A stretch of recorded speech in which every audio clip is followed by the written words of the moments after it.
Well, hello everyone. My name is Michel, and I want to extend a warm welcome to all of you. Thank you for joining us today. I'm thrilled to introduce Professor Alberto Espay, who will discuss the alpha-synuclein seed amplification assay, recently highlighted by the Michael J. Fox Foundation as a significant breakthrough in the quest for a Parkinson's biomarker. Professor Espay will guide us through the potential benefits and limitations of this test, which is the focus of our webinar. A new Parkinson's test, hope or hype, we will see. Dr. Espay serves as a professor and endowed chair of the Gardner Center for Parkinson's Disease at the University of Cincinnati. He's a leading expert in neurology, well known to us, and is highly regarded for his research in Parkinson's disease. But before we dive in, I want to remind everyone that this session is intended for informational and educational purposes only. So if you're seeking medical advice, please consult a healthcare professional. There will be, as always, an opportunity for questions at the end of the presentation. So if you have a question, please use the Q&A function located at the bottom of your screen. I insist on the Q&A, don't use the chat, please. And for those who are new to us, No Silver Bullet is managed by Mark Lambert and myself with the goal of sharing valuable Parkinson's expertise. Our mission is to empower you with knowledge and motivation to make informed choices about adapting your lifestyle in order to manage your symptoms and hopefully slow down disease progression. We also share recordings of our webinars on YouTube and Spotify, and you can find the details in the chat section at the bottom of your screen, as well as on our website, nosilverbullet4pd.com, nosilverbullet4pd.com. But let's now return to today's topic and welcome Professor Espay to discuss a new Parkinson's test, hope or hype. Alberto, the stage is yours.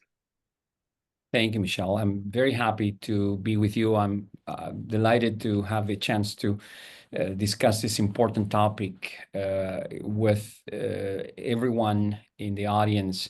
To me, it really is the case that we have to be mindful that unless we understand what it is that we've been informed as a breakthrough and properly qualified, we might not then be able to use it or to react to it appropriately. So this is a very good test. I'm going to make the case for one thing and one thing only, and I'll explain why is it that it's been made into a test that can't inform anything else that we want it to tell us. So hope or hype is the idea of this new Parkinson test.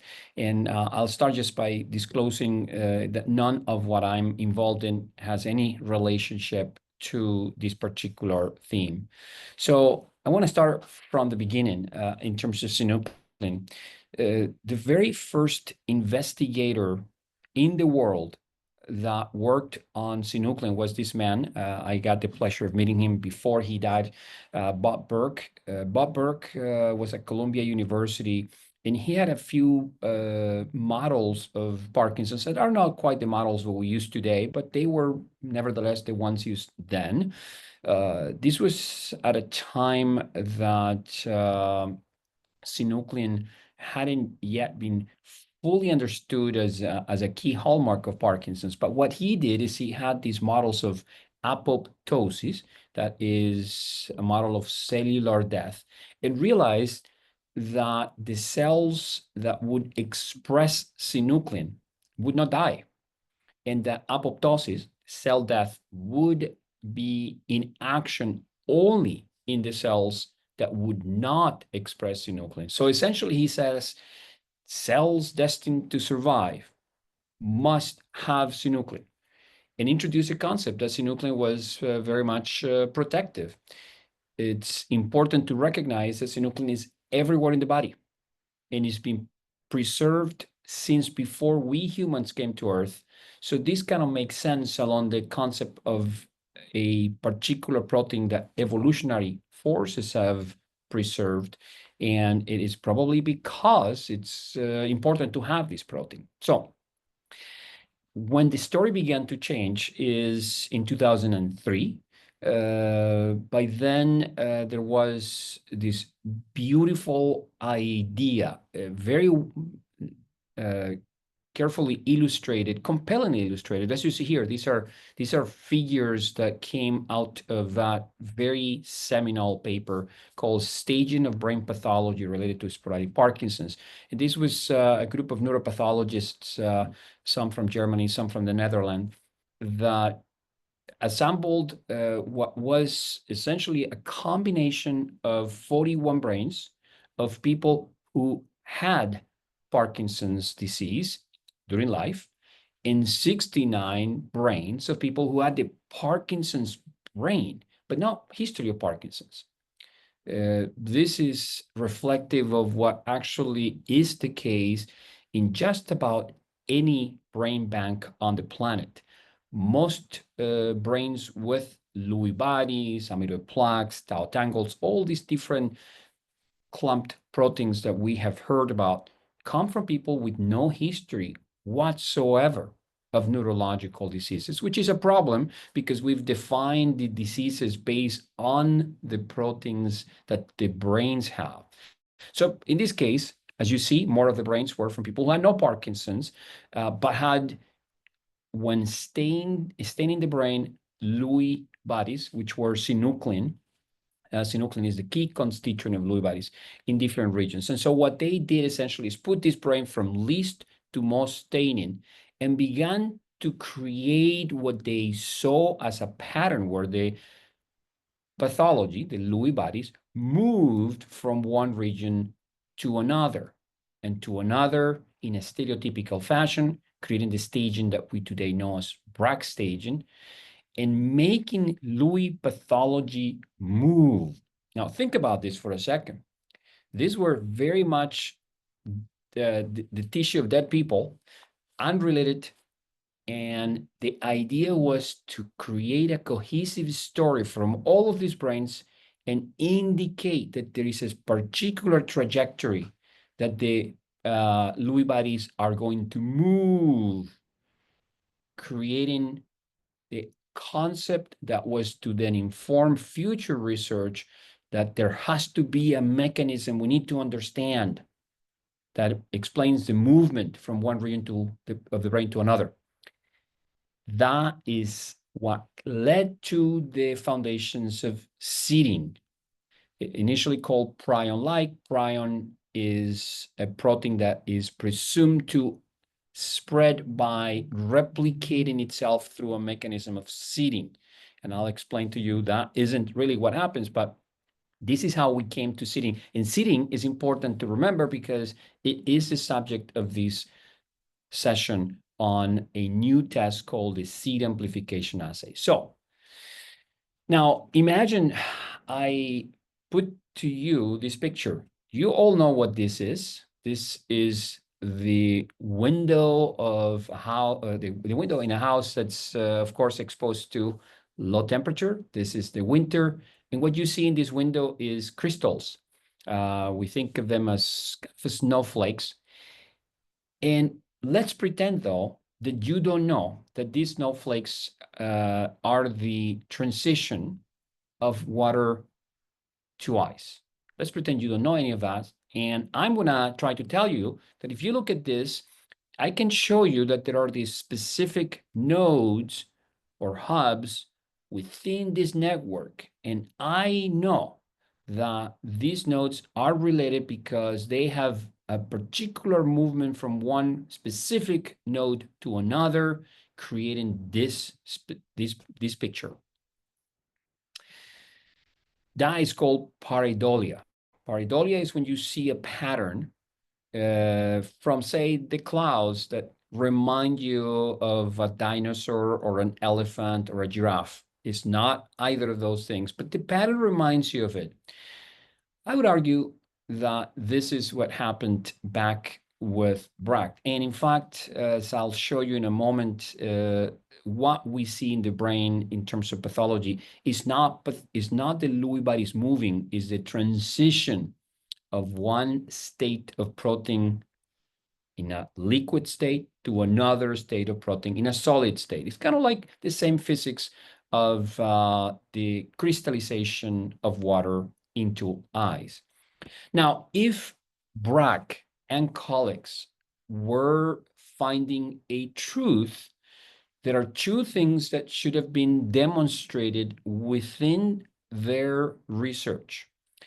The upper graph here is showing that the Brack stage is in the y-axis, the vertical axis, should be linearly correlated to aging. The older people are, the more their Brack staging should be, the higher the staging.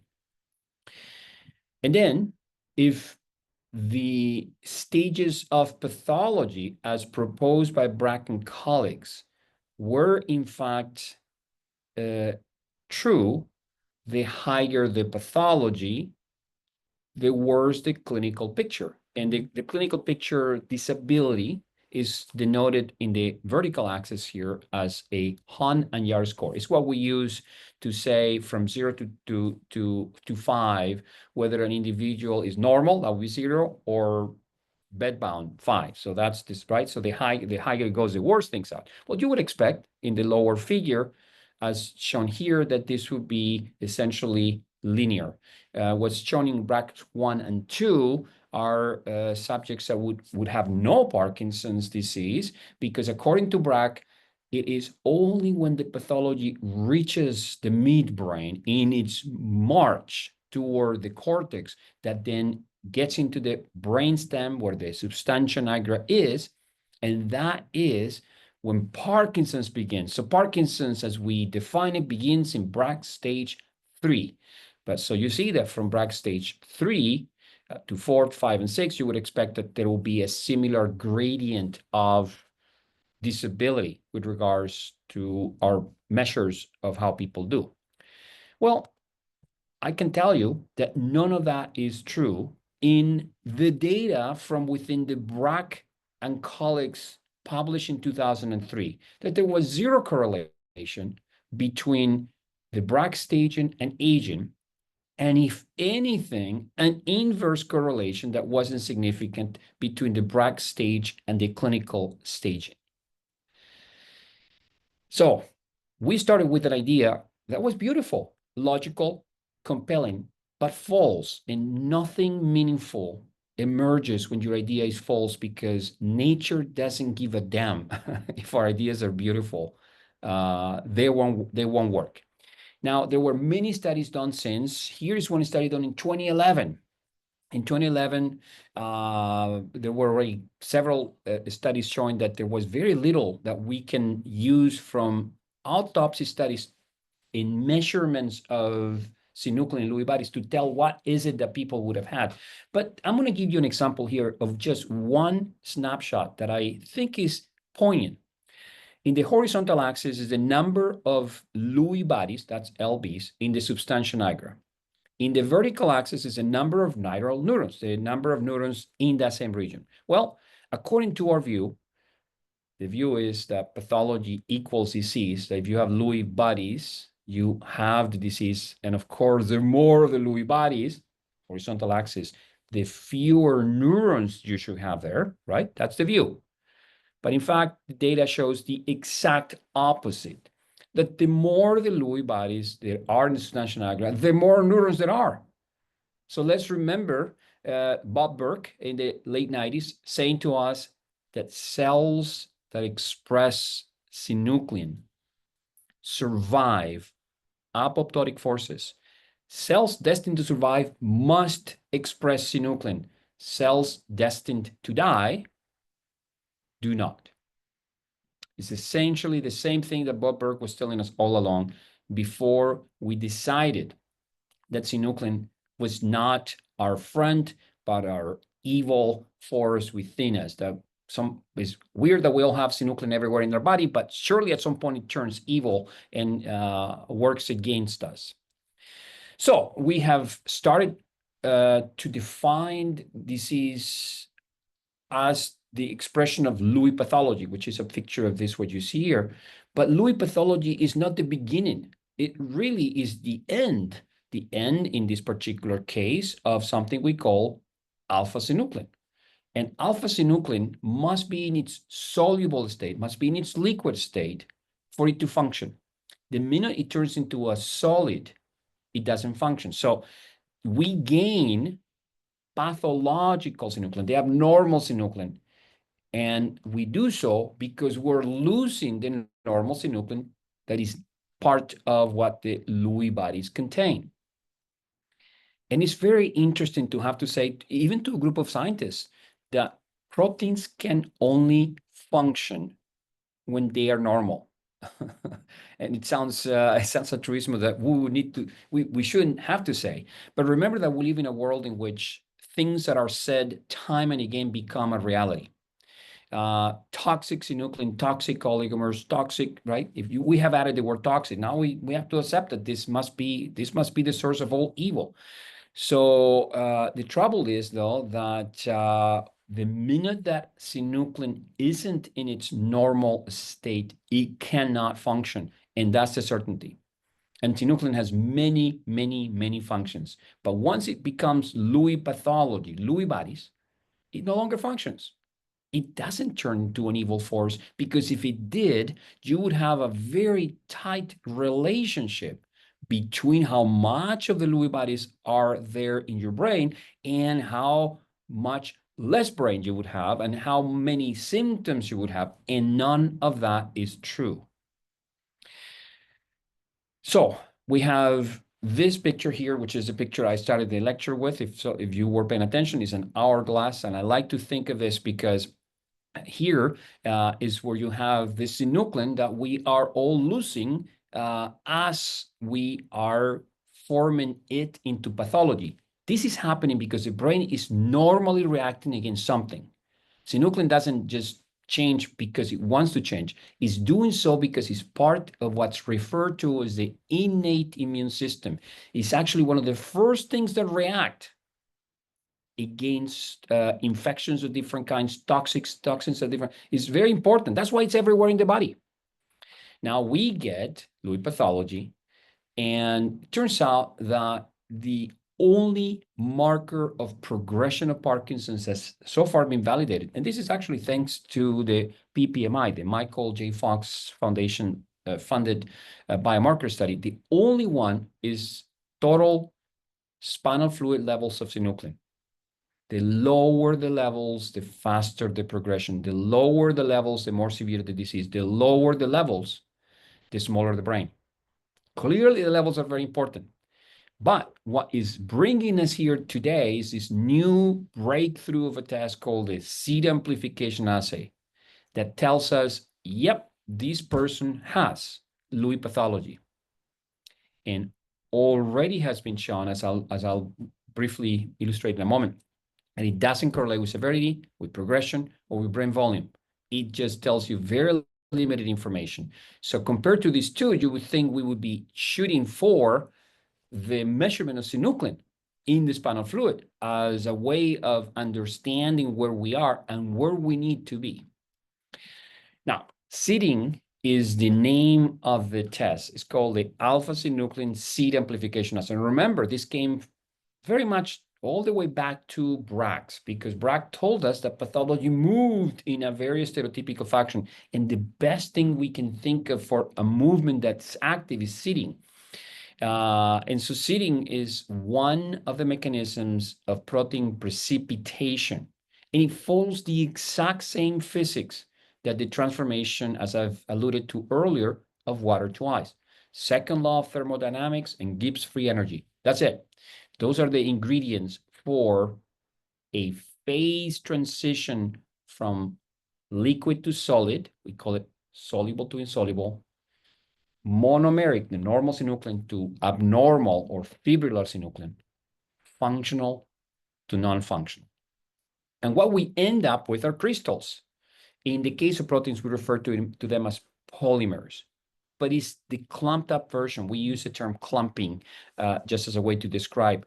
The correct term is amyloid. The amyloid state of proteins, the solid state of protein, is called the Lewy bodies. From a physics perspective, the proteins of A beta 42 have come together, clumped up, crystallized, or polymerize into that thing we call Lewy bodies. So if you just look at this brain and pay attention to it and look nowhere else, if you do that, you might end up seeing the brain has changed, but could have conceivably lost sight that something else has also changed. So if I put those two together here, this is what has happened. That in the beginning, you saw that there were low crystals of synuclein in the brain, but a lot of them at the end, right? And that's what we looked at. That's what we pay attention to. But we often forget that in the process of forming crystals, we're losing the normal peptides from which that crystal come. In this case, would be alpha-synuclein. So normal alpha-synuclein is high, but it becomes low the more it phase transitions into the Lewy bodies. And that's because it precipitates. Precipitates is essentially what you see here, is transformation again of water to ice. It can be accelerated. And the ways to accelerate it are these two examples here. You add a surface, and that surface acts, in physical terms, it lowers something called the nucleation barrier for the thermodynamic gradient to favor that transition from water to ice. Or in the lower case, you've added something that, in the case of proteins, we call a seed. So, in other words, you have actually you have three mechanisms by which you go from high levels of a monomeric, a normal protein, to low levels. And those are shown here. Seeding is one of them. Seeding is in the middle here. Seeding is what we think is the explanation for prion diseases. One prion disease you may have heard is called Creutzfeldt-Jakob disease. Very rare, but it's believed to be that proteins are going to actively replicate. It's really just an overexpression of certain proteins, and then an overcoming of a particular threshold for that thermodynamic gradient to come and then explain that transformation. But these are the transformations. Now, one thing that I wanted to show you is not to tell you that there are several mechanisms by which this can happen, but to tell you that concentration is the key ingredient here. Because without a highly concentrated, which biophysicists use the term supersaturated reagent, that transition would not happen. That's a key message here. But overall, what we're talking about is a phenomenon of precipitation, not a phenomenon of replication. And this is critical. I know it sounds like I'm really speaking a difficult language, but it's so critical for us to know what we're talking about, because replication is very much what we think happens. Brack said that there must be a spread. That spread was meant to be active.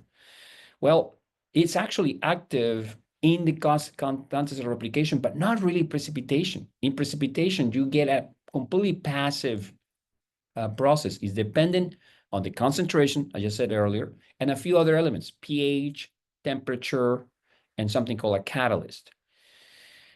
The mechanism for replication is the double helix. This is what was discovered in 1953, gave rise to the first Nobel Prize of Medicine for genetics, right? So this is the mechanism of replication. Precipitation requires high concentration, as I mentioned. That's what I said. The key ingredient for precipitation is how concentrated things are, because if the concentration isn't good, high enough, the thermodynamic forces will not allow the transition from liquid to solid.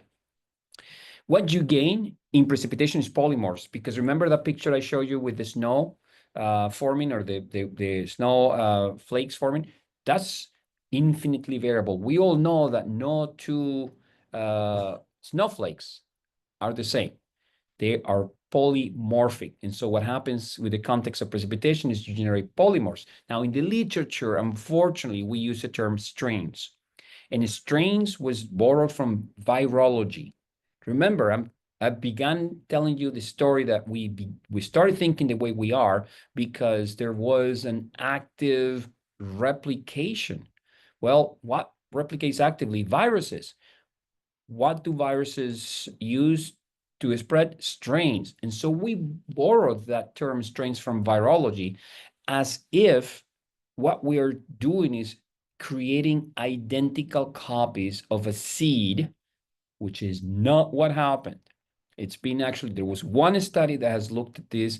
A seed entered into a particular seed of a protein. So this would be like, say, aggregated synuclein, and then determining if the product of the spread is equal to that of the seed or not. Well, it isn't, because it's polymorphs. And finally, this is usually an irreversible process for precipitation, but can be reversible in replication. So what we're dealing here with is a problem of precipitation. Proteins precipitate, do not replicate. And the mechanism is primarily concentration, is environment, concentration, temperature, pH, and the surface catalytic, which is the seed that we're. So there are different types of a spread, and I'm going to show them the classical thing we think of in a spread, which is like a tree growing, for instance, in nature, as an active replication. There is growth. If that growth is excessive, we get tumors, we get cancers. That's an active process. But the spread we're talking about in Parkinson's pathology, the Lewy bodies moving from one region to another, that Brack said, oh, this is an active movement, is passive. It's a process of protein crystallization. Superficially, they both look like this is growth, this is spread. But one is active, replication. The other one is passive, crystallization. And so that's quite important to remember, because the assay we're going to talk about, that we're talking about, is an assay of measuring something that ultimately is just a passive process, not an active process. So what is this? This one is it's used to, I think it's still called SYNTAP, or SSA Amplify, is an alpha-synuclein biomarker test, we call it. But essentially the name from a scientific perspective is what is in the parentheses at the right upper quadrant: alpha-synuclein SAA, seed amplification assay. Seed is just a protein that is aggregated and that can be entered into a surface. If it's already in the spinal fluid, for instance, that acts as a seed. And if there is enough of a reagent that is concentrated enough, then that's going to create the transition. And I'll explain a little bit more what that means. Amplification is incorrect, but the idea is that we're amplifying the signal. We're amplifying the signal. We're not amplifying the actual proteins. And anyway, you can see this is now what the FDA, with the efforts from the Michael J. Fox Foundation and the Critical Path Institute, now accept as a biomarker for Parkinson's disease in clinical trials. And although this sounds like a good thing, I'm going to argue right now isn't, because those are going to be trials of anti-synuclein therapies, and those are not really quite good. I promise you that anything that's going to be anti-synuclein can't work, because synuclein is too important, and it is already being compromised in Parkinson's. Now, I've shown you this already, right? And so what I want you to know now is that while I've made the case that synuclein is very important, and that the lower the levels of synuclein, the worse the disease, we're going to pretend that part doesn't exist, because what we're dealing with now is simply a measure, not a measure, but a test that identifies the presence of pathology. And it just tells us two things: yes or no to the question, is there Lewy pathology? Is there aggregated synuclein in this tissue? That's it. This is why, as you'll see in a moment, it doesn't tell us information about severity of disease, progression, or brain volume, which are information, it's a kind of information we can get from the spinal fluid measurement of synuclein. So this is the test. And so I wanted to just now bring you back to this idea. The reason I spent a little bit of time talking about this is because I've already said to you that if I add a seed to a highly concentrated reagent, the seeding will happen, the transition, the precipitation of protein from normal to abnormal, from liquid to solid. If the concentration is not high enough, there won't be seeding, and that is just shown as a graph up there. I didn't want to show you the graph because it's probably more information you want to hear. But just to say, the concentration is very, very critical. So what happens in humans? In humans, we have a concentration in our brains and spinal fluid measuring something called picomolar. Picomolar is very, very little. Pico is 1 million times smaller than micro, 1 million times smaller than milligrams. So we're talking about really quite tiny concentrations, both in normal people and in people with Parkinson's disease. Now, in people with Parkinson's, still picomolar, picograms per ml, but lower than normal, right? That's in the human brain. So what happens if we add a seed, as shown here? There is no signal of seeding because it cannot happen because the concentration is too low. Now, at the laboratory level, a different thing happens. In the laboratory, we have made sure that when we enter tissue that contains a seed, it comes into a highly saturated reagent. Reagent is just the substance into which this tissue is added. And because it just is at the top, then it's going to trigger that thing, that what you saw in the video, this transition from liquid to solid, and that's going to be seen as a curve going up. That's because there is a fluorescent dye that allows us to see that that is happening. That concentration in the laboratory is in micrograms, so it's micromolar. From picomolar to micromolar, we have 1 million times the difference.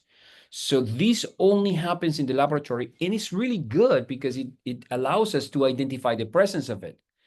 The trouble is that what happens in the laboratory is not what happens in the human brain.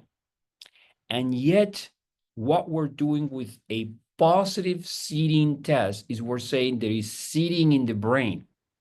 And that's the problem. There is no seeding in the brain of people with Parkinson's. There is seeding in the tube that we're using that contains very artificial, highly concentrated reagent, not the concentration that happens in the brain.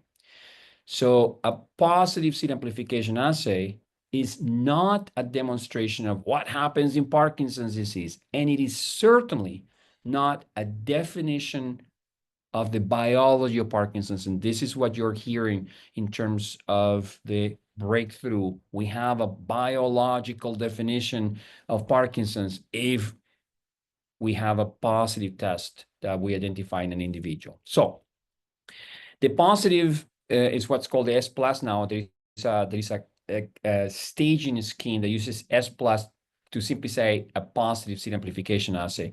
It's very good for one thing. If you have symptoms of Parkinson's, it's going to be positive. In most cases, that means that have very good diagnostic properties. That's called the sensitivity and specificity. The higher it is, they are, because they are measuring two elements of the diagnostic accuracy of a test, the better. And the closer to 100 would be perfect. So this is not bad. This is actually quite good. It may be one of the best tests we have to confirm Parkinson's or to support the diagnosis of Parkinson's. However, it doesn't discriminate the presence or absence of any kind of motor or non-motor features. Because it's qualitative, it's only going to give us the presence-absence response, yes, no. It is unable to quantify how much that tissue contains pathology, how much less of the normal synuclein there is.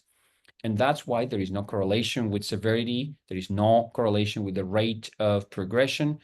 It can't help us with subtyping, either clinical subtyping, meaning splitting people into different categories, or biological subtyping. Everybody's the same. And it's not useful to monitor treatment. In fact, it's already been used for one of the anti-synuclein trials, the Cincinnati trial, that showed that there was no difference at the end of this trial. The people that were positive remained positive. And that's because to turn from positive to negative, the only way is to eliminate synuclein from the body, pretty much, and that would be highly undesirable. So what does a positive test therefore mean? Well, it's really a sensitive test to identify the presence of Lewy pathology, of pathological alpha-synuclein. Pathological, not pathogenetic, right? There is no mechanism here. And therefore, it's good to support a clinical diagnosis of Parkinson's. And this is what this is good for, to support a clinical diagnosis. It doesn't replace it. If you have no symptoms, you might have a positive seed amplification assay, and you may never develop Parkinson's disease. So it doesn't help making a diagnosis of Parkinson's in somebody without symptoms. It simply supports a diagnosis of Parkinson's disease in an individual with symptoms of Parkinson's disease. Cannot quantify the levels of the protein, right? It's a qualitative test, present versus absent. So therefore, is not helpful with clinical biological splitting that we need for precision medicine, cannot help with severity, prognosis, or treatment response, as I've mentioned earlier. Now, in the spectrum of Parkinson's, we know everybody's different. No two people are alike. We haven't quite acted as if we mean it. So therefore, we are constantly looking for what is happening to everyone with Parkinson's. And there are two things that happen to everyone with Parkinson's. One is that there is dopamine loss. And we know that through a DAT scan. And the other one we know is Lewy bodies happen, right?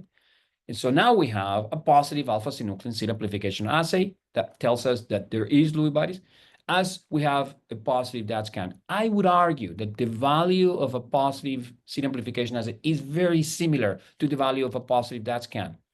It supports a diagnosis of Parkinson's. It doesn't replace it, because you have people with positive DAT scan that don't have Parkinson's, have other things. And the positive seed amplification, it's kind of the same thing. It's going to be positive in too many people. This is what I call convergence biomarkers. This is a way of saying, we don't care about what's different from one person to another. We care what's common across everyone. And what's common across everyone cannot be relevant at an individual level. And this is very, very important. But this is what we're saying about this test. Finally, some good news about Parkinson's disease. Novel biomarker for Parkinson's found, breakthrough Parkinson's test, key to detecting brain disease earlier, revolutionizing Parkinson's diagnostic. I think is making more of it than we should ever accept. If we look at the therapeutic pipeline, looking back at this hourglass shape, you remember I showed you this, what happens in the pipeline is that nearly 70% of everything we're doing in the pipeline, the stuff that is happening in research, is trying to figure out how to remove synuclein or how to prevent its aggregation. And even in the ones that prevent the aggregation, there is no measure of how much there might be of an increase in the levels of the normal synuclein. There are zero efforts in the pipeline to determine the value of increasing the levels of a protein we already know is becoming depleted over time in Parkinson's, alpha-synuclein. So that therapeutic pipeline really must change. And I would argue you are very important to making that change happen. In fact, I want to end with this slide. What can you do?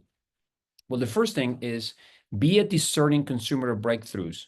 If anything that you are hearing about sounds too good to be true, it is too good to be true. Second, the Michael J. Fox Foundation is driving research in Parkinson's, and they have chosen the seed amplification assay as the test, even though the Parkinson's Progression Markers Initiative, the very large and important study that they have funded, has already shown that what determines progression isn't this, but the levels in spinal fluid of synuclein. And so we need to devote efforts to calibrating that test better. What the Michael J. Fox Foundation does and says dictates the future of care in Parkinson's. So I think they are very important. They're very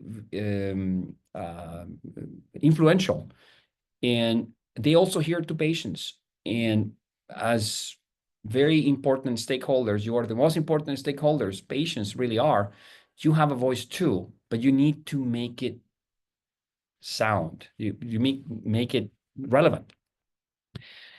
I will go one step further, and I would say that if you're offered to participate in any anti-synuclein treatment trials, please say no and advocate for others to say no.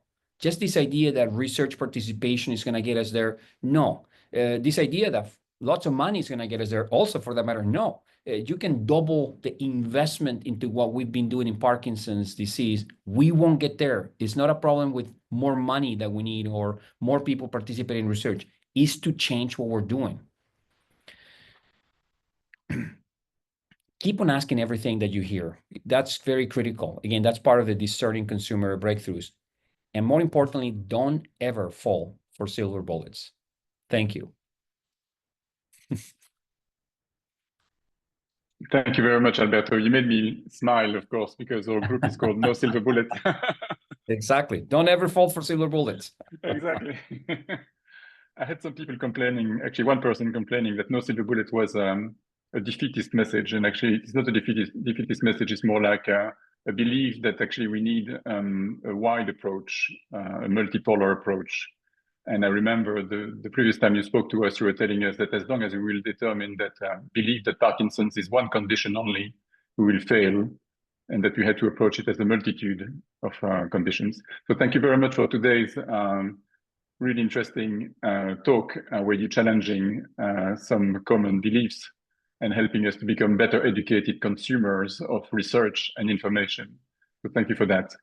I'm looking at the questions we have been asked, and Esther, hello Esther, a good friend of mine, asking what can we as patients do to stop this anchor bias in the research and encourage other hypotheses. I think that you were mentioning the calibration of the test is quite critical, but can you be a bit more specific about what we can do? Because Esther, for instance, is a frequent influencer. She's very active on Instagram and TikTok. So she has a voice that can be heard by a lot of people. Admittedly, not everyone is on TikTok and Instagram, but she has a lot of impact. And can you help her, equip her with some arguments and strategy to dispel some of those beliefs, please? Yes, absolutely. Well, Esther, thank you very much for that question. It's interesting to have just told you that the only biomarker that's validated for Parkinson's progression is the measurement of CSF alpha-synuclein levels. The lower the levels, the faster the progression, very well established. So it's natural to ask, well, why are we not using that? That seems like that's the one to use. We're not using it because we continue to insist the problem is not the loss of abnormal protein, is the pathology. The pathology in the past has been used as similar in meaning as pathogenesis. They're very different. Pathogenesis, it means that pathology causes the disease, but we've been using pathology and pathogenesis exchangeably. Mm-hmm. I would argue that's the quaint old world. The brave new world is that we now use pathology as equivalent to biology. And what the Michael J. Fox Foundation is proposing, which I worry may happen if we are not going to oppose resistance, is that if you have a seed amplification assay that demonstrates pathology, that is equal to a biological definition of Parkinson's. So if you have that positive, you have biologically defined Parkinson's. It violates the principle that there isn't a biological form of Parkinson's. There are many. Everybody comes into Parkinson's with a different biology. So part of the problem is we have been focused on the wrong end of protein homeostasis. Lewy pathology is a normal response of a normal brain against a wide range of biological, toxic, infectious exposures that we all have to fight as we age. And they become more and more frequent the older we are. That's why I said at the beginning that brain banks have a lot more brains with different pathologies, Lewy bodies among them, that come from people without any history of Parkinson's.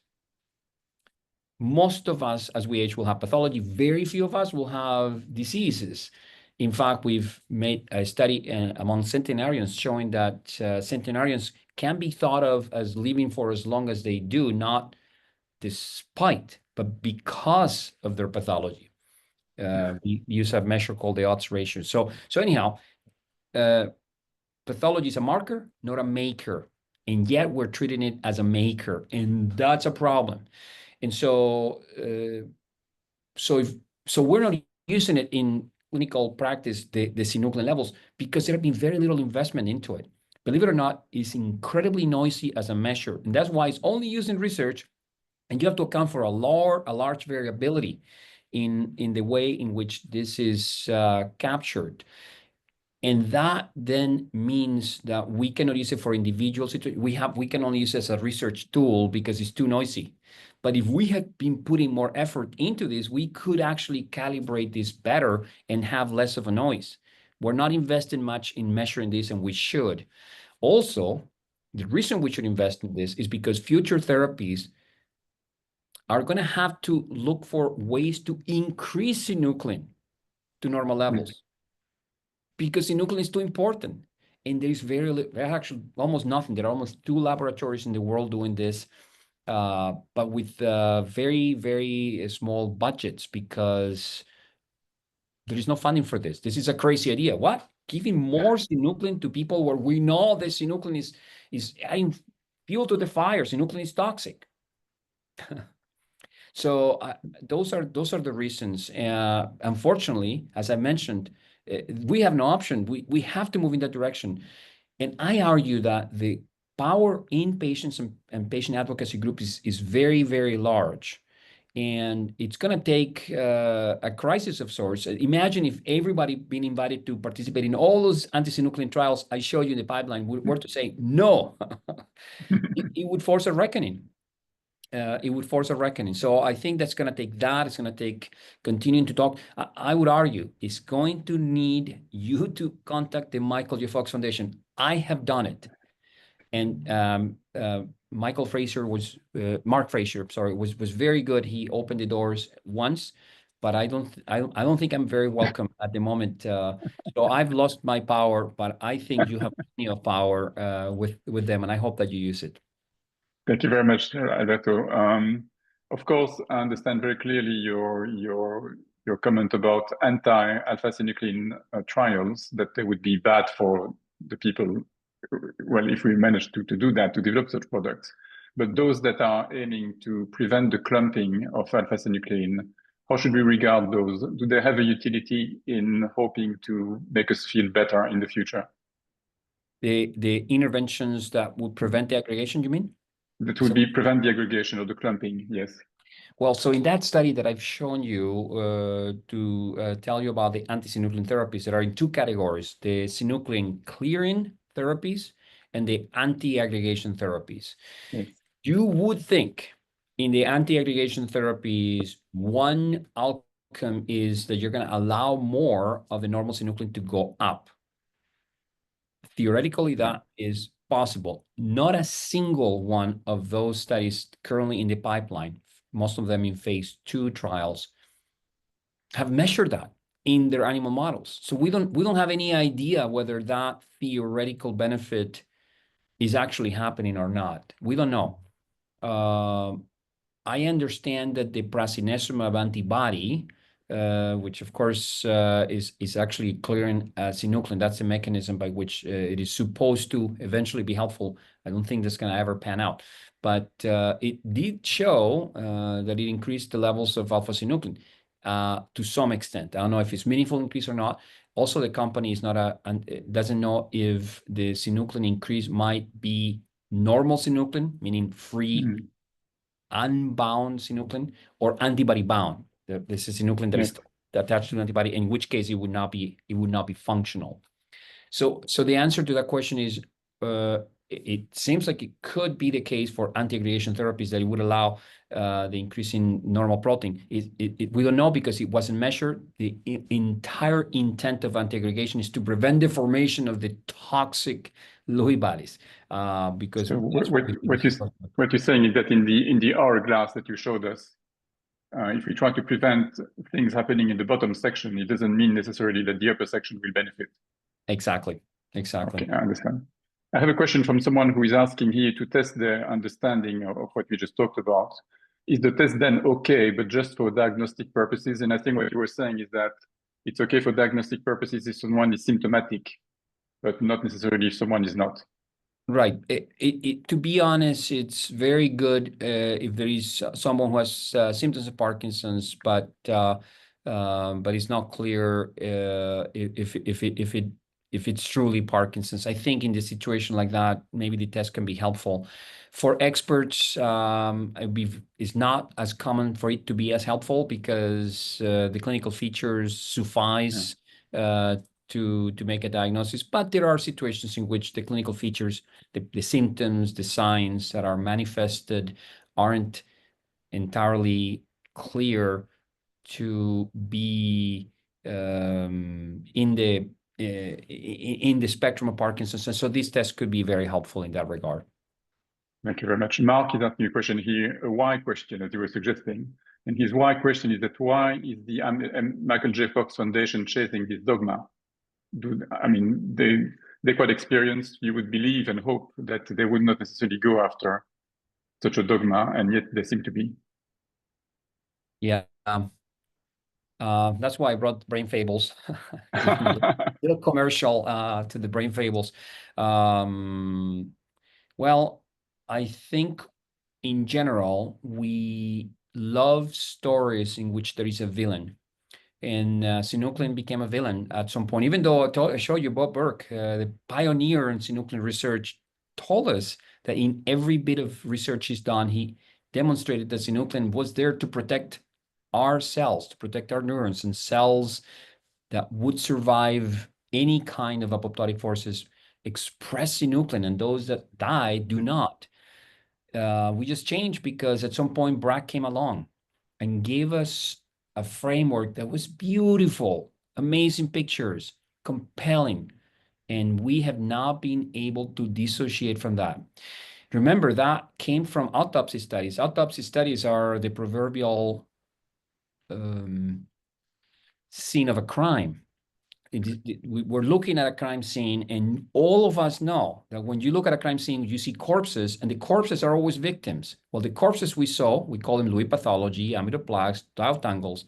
We branded them as perpetrators of the crime.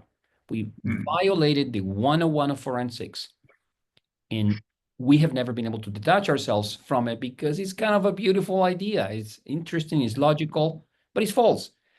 And it's unfortunate. Now, dogmas are defined as ideas that resist evidence to the contrary. And that's it. And we live a dogma. It's very hard. Actually, in the field of Huntington's disease, there was an antibody that breaks down a protein that in the field of Huntington's is similar to us. It's considered the cause of the problem. And this antibody lowered the levels of this protein called huntingtin in a dose-dependent fashion. And the higher the reduction, the worse patients became, the worse that brain atrophy was at the end of the study. The conclusion was that the dosage wasn't chosen adequately. I mean, a Martian could have come and looked at it and said, congratulations, you've actually managed to test the hypothesis that synuclein is toxic, and now you can reject it. That's what a Martian would say coming onto that data. But we don't see it because we know that Huntington is toxic. Toxic, Huntington toxic, Lewy pathology toxic, everything is toxic. Yes. So when the results don't tell us what we expect the results to tell us because of our ideas that are unfalsifiable, we fear there must be another explanation for them. So, and then lastly, why is it? Lastly, is because this is where the money is. In fact, for me, it's very hard not to do trials of anti-synuclein therapies. They are profitable. They are a windfall. And so if I were be looking at this with just the dollar signs, I should not be speaking against it. So researchers are encouraged to research in this area by the financial means available from the pharmaceutical companies. Greg is actually, first of all, thanking you for a beautifully accessible presentation, a complex subject. Thank you, Greg, I fully agree. And he's asking you still on the same kind of line of reasoning, whether you get a different reaction from organizations like Cure Parkinson's and Parkinson's UK or is everyone joining the bandwagon? Is any large organization taking a different view from Michael J. Fox Foundation? And that's a great question. I think there is a bit of an opening now by the Cure Parkinson's and Parkinson's UK. It's a gentle, tentative departure, very soft, but at least the Parkinson's UK is beginning to look at this in a manner that is more holistic. Holistic meaning that now we have the two ends of synuclein. It's amazing when we're saying that synuclein goes down because it's becoming Lewy bodies. But we have not talked about that side of the story, right? We kind of keep that separate. So we only talk about this. And when you have a one-sided story, you get all sorts of misleading conclusions from it. I think that for the first time, these two things are coming into the vision. And if you're seeing the full story, realizing this might be kind of important. So it's happening. Not happening fast enough. Still, as I mentioned, I think that what keeps us where we are is that the investments are so large in exactly trying to continue getting to remove synuclein or prevent its aggregation because it's so. But I would argue preventing its aggregation is not going to be a good method, even if it increases normal synuclein, because synuclein is aggregating not because it wants to kill itself, is aggregating in a process of defense against something. So it's a normal reactive process. It's called an acute phase reactant. You get an infection, and synuclein is one of the model of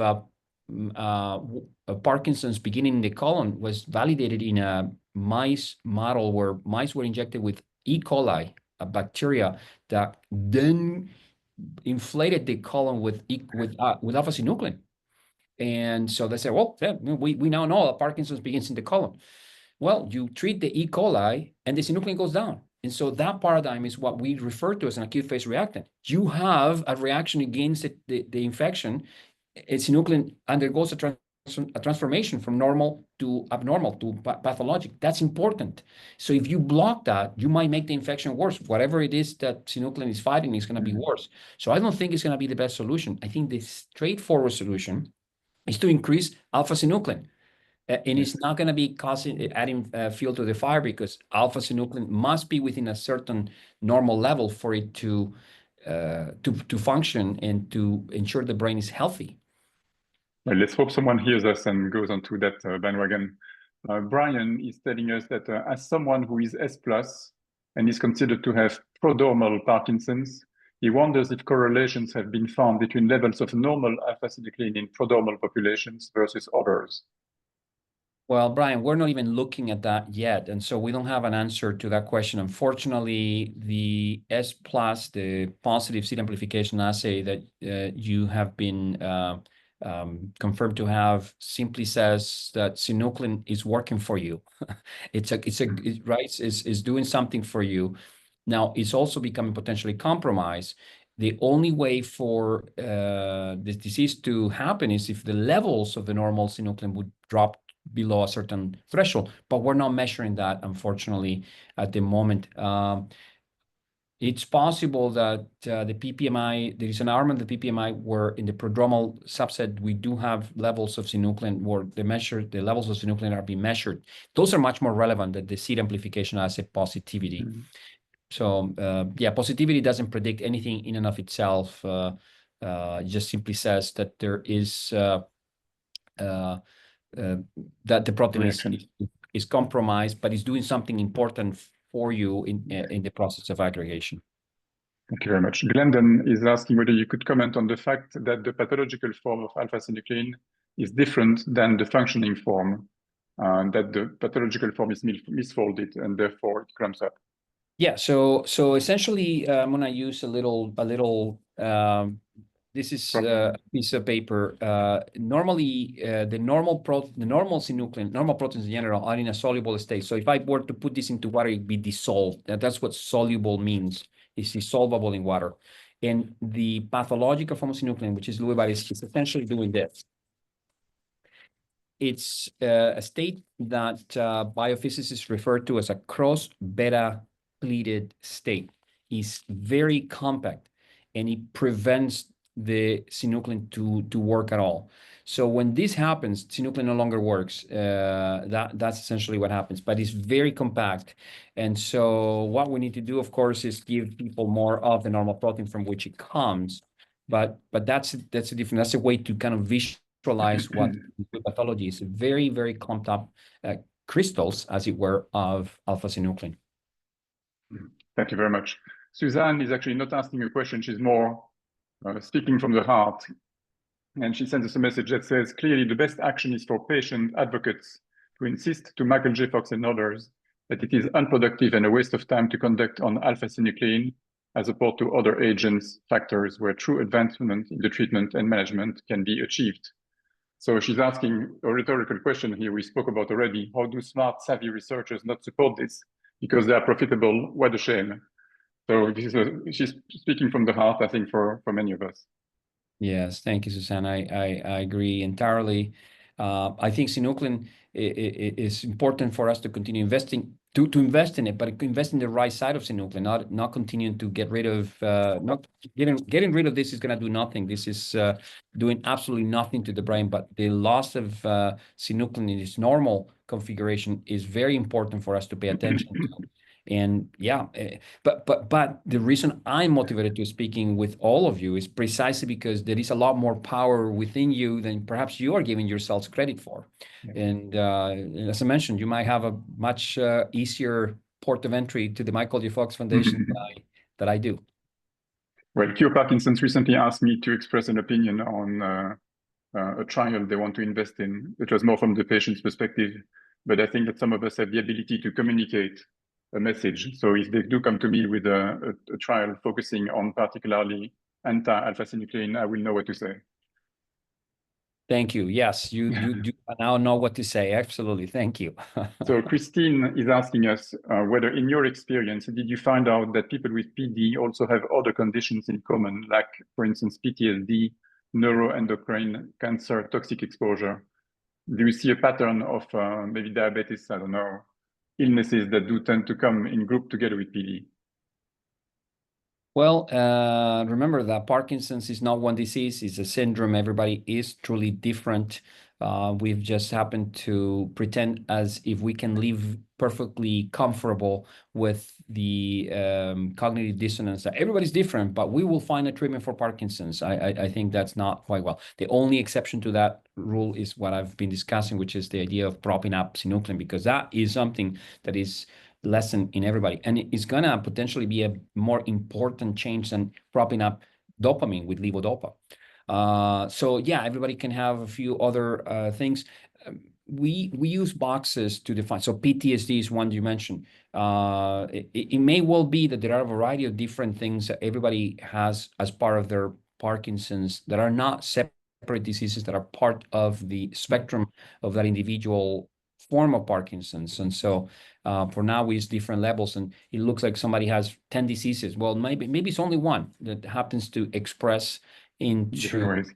Exactly. Yes. Exactly. So Vicky is asking a question that I think you just answered. She was asking what would be the best avenues of research. I guess you were saying propping up alpha-synuclein could be one that only a couple of laboratories without much support are pursuing at the moment. Are there others?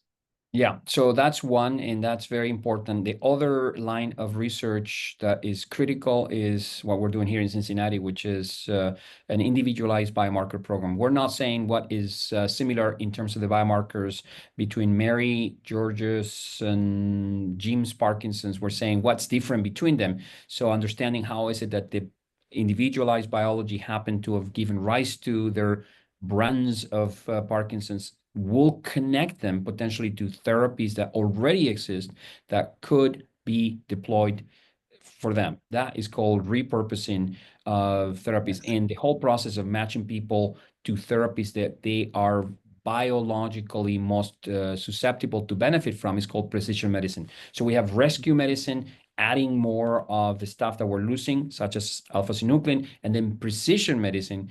Precision medicine requires splitting. Lumping is okay for rescue. We're lumping because people on the whole have lower levels of synuclein, just like lower levels of dopamine. We want to bring that up. That is okay for us to apply a lumping approach. For precision medicine, splitting is mandatory because what's going to cure Mary's Parkinson's will be different to George's and Jim's in that same analogy. So that requires for us to know each individual at the biological level for what he or she has, and that's the hardest thing to do. That is require a lot of effort on our part. It'd be so much easier if Parkinson's were a disease because we didn't have to do something quite as complex. But think about it, it's not different to what the field of oncology decided 40 years ago. They looked at they only did one trial that compared radical mastectomy to breast preserving surgery, on the idea that they thought, of course, breast cancer was one disease of the breast, period, and radical mastectomy was going to be superior to breast preserving surgery. The results were that they were equal, that there was no difference, that some people, the same number of people survived with one approach or the other. And that's when they decided, well, maybe it was uncorrected. Breast cancer is no one disease. Let's work toward trying to figure out how many diseases there are. And today, 75% of all breast cancers fall into 20 different molecular biological classes, each of which is treated very differently. My God. There is no reason that in Parkinson's we cannot get in that direction. We have to. That's amazing. And that number will stay in my mind. 20 different types of breast cancers that are addressed in a different way each time. And in Parkinson's, sadly, we still address the condition as one single condition. Exactly. Someone is asking whether the use of biopsy tests over a period of time could help detect the condition and its evolution over time. I don't know whether...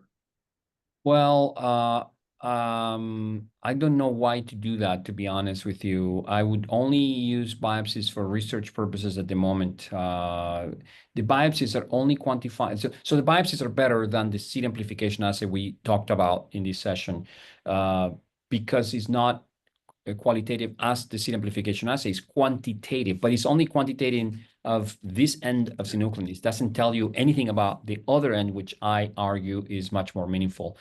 At the moment, we use it in our clinical practice because it's actually much better able at discerning whether somebody has a Parkinson's-like condition. So it can tell apart based on the output Parkinson's from Parkinson's-like conditions such as dementia with Lewy bodies and multiple system atrophy. So one thing we haven't spoken about today, if I mention red assay, you will know what's coming up, which is basically the causes of Parkinson's and the pollution and the environment. How would you link this basically? Because actually this is a key element as well. This element of the reasons why Parkinson's is emerging in the populations nowadays with what we just spoke about and the alpha-synuclein clumping. Yeah, well, there are toxins that are known to compromise synuclein. Synuclein then transforms to Lewy pathology. And yes, if we were to eliminate some of those environmental toxins, we would lower the incidence of Parkinson's. Parkinson's would not end with these approaches, unfortunately, because the toxic exposures are only one of many, many reasons people can develop Parkinson's. And also toxins alone are not sufficient because if you expose 100 people to the same toxin, only one or two maybe more, but no more than 5 would develop the condition. That means that 95 or more of individuals exposed will not develop. That's because we need both the environmental exposure and the genetic susceptibility. It's called the gene-environment interaction. And so there is a value to, of course, making changes to the environmental regulations such that the kinds of things that Ray Dorsey and Michael Ocon are proposing become realities. But I don't think that's going to end Parkinson's, and certainly not going to help with people who today have Parkinson's either. So it's but for our children. Yeah. So but Mark, very sensible methods, of course. It's just that I want to make sure that that doesn't get blown out of the correct proportion. Yes. Mark has a question that he describes himself as being besides the issue, but it's an interesting question. Do you know Jonathan Zachner-Bernstein? Do I know what? Jonathan Zachner-Bernstein. He's Yes. basically, yes. So Jonathan is embarking on a trial, phase 2 trial of a drug that he hopes will be a silver bullet, we shall see. And he basically, he writes a newsletter called Right Brain Bio, in which he explains that his belief is that the people with Parkinson's have too much dopamine at an intracellular level. I just wondered if you had an opinion on this. Gasp. Oh my gosh, no, I cannot believe that that's happening. I suppose there is room for many, many ideas. I don't see how this one can ever. This is a crazy one. I'm sorry to have to describe it technically as crazy. So I will leave it at that, but actually this is a clear opinion on that, Mark. I hope you heard that. And I wish you very good luck to Jonathan anyway, because if you happen to be right, it would be a breakthrough, but it is indeed not entirely supported by the medical and the research community. So look, Alberto, thank you very much for, as someone said earlier, addressing a complex topic and making it understandable to all of us. And importantly, equipping us with the elements of having, if you want, the ability to look at the information in a different way as being well-informed consumers of research and information. And next time someone comes to us with a trial for an anti-alpha-synuclein product, we will know what to say. And if someone comes with strategies to reduce the folding of alpha-synuclein, we will have a slightly more positive view on it, but it is still not as good as strategies that would help us to increase alpha-synuclein, which very few people are pursuing at the moment. So thank you so much for this. I just wanted to mention to our audience that now we are organizing a session on women with Parkinson's and menopause with Dr. Tanya Dene that was due to take place on the 17th of April. It will now be taking place on the 30th of April, but you will receive updated invitations. And next month in May, we hope to have the pleasure of hosting Professor Malu Tansi from the University of Florida that you know probably very well, Alberto, who will be talking to us about the role of inflammation and the immune system responses in Parkinson's. So interesting topics ahead. Alberto, thank you so much again for your help today. It has been really very groundbreaking kind of message to all of us. I appreciate that very much, and I wish you all the best for the future. Thank you. Thank you very much, Michel. Thank you so much, Alberto. Pleasure being with you. Take care. Thank you. Bye-bye. Bye-bye.